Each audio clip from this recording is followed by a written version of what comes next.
Hello! ఈరోజు egg fried rice చేస్తున్నాను.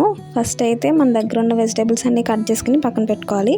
Onion, chillies, cabbage, carrot. ఒక బాండీ తీసుకుని ఇందులో కొద్దిగా ఆయిల్ వేసుకుని ఒక ఎగ్ తీసుకుని దాన్ని బాగా ఫ్రై చేసుకోవాలి లైట్గా సాల్ట్ వేసి.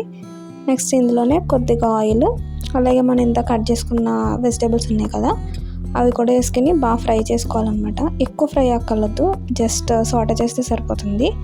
అది కూడా ఫ్రై అయ్యాక ఇందులోనే రైస్ ముందుగానే బాయిల్ చేసి పక్కన పెట్టుకున్నాను అనమాట. నేను నార్మల్ రైసే యూస్ చేశాను, మీరు కావాలంటే బాస్మతి రైస్ కూడా యూస్ చేసుకోవచ్చు.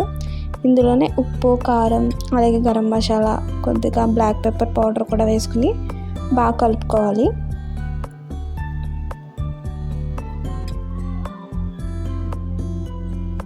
ఇవన్నీ బాగా మిక్స్ అవ్వాలన్నమాట.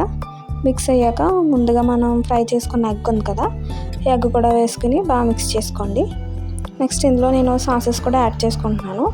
చిల్లీ సాసు, సోయా సాసు, అలాగే లైట్గా టమాటా కెచప్ కూడా వేసుకున్నాము.